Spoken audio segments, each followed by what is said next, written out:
Okay, so this is just a basic video.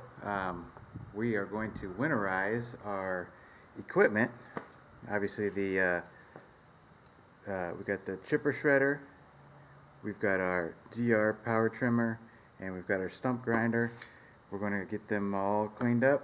I'm not going to scrub them or anything, but we're going to use this little electric blower. Got it for about 20 bucks. It's a Homelite 2-speed, works perfect for blowing out your dryer vents and things like that.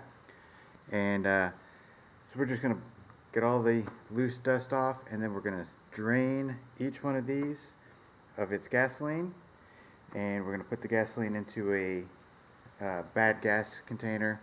The bad gas container is what I use if I'm doing bonfires or something like that, instead of letting it evaporate, because it's still viable to a point, but I would not go back and put it into these machines next season. So we'll burn it off, get rid of it.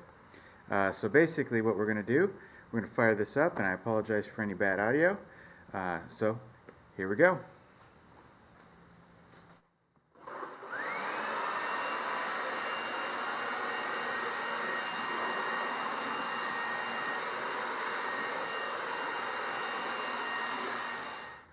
Okay, so the next thing we're going to do is we're going to take out all the bad gas, and to do that, we are simply going to use one of these fluid pumps.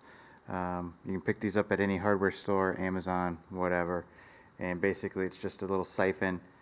One end goes into the tank all the way down.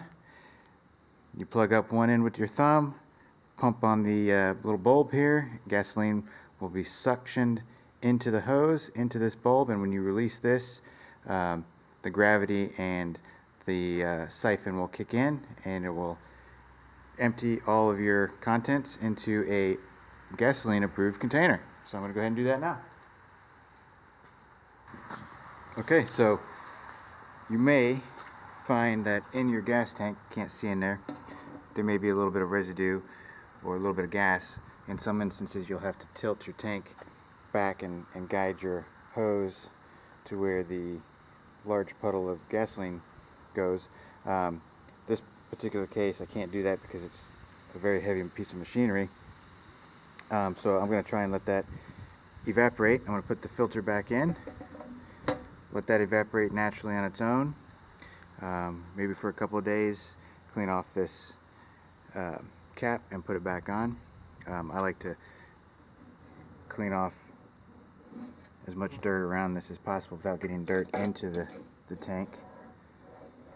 So I use a dry finger. I don't put any kind of water near the tank because I don't want water mixing in.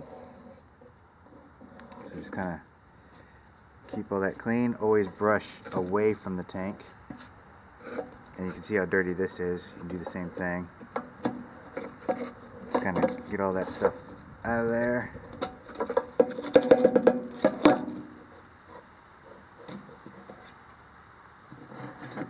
Alright, so that one looks okay. Good enough for now. A lot of people will say to add something like a gas preservative like Sta-Bil. I find that even after a long hard winter like we get, which is months and months and months long, Sta-Bil doesn't really do anything, especially in the extreme temperatures that we experience here. So I'm going to go ahead and continue on with these other ones and get back to you.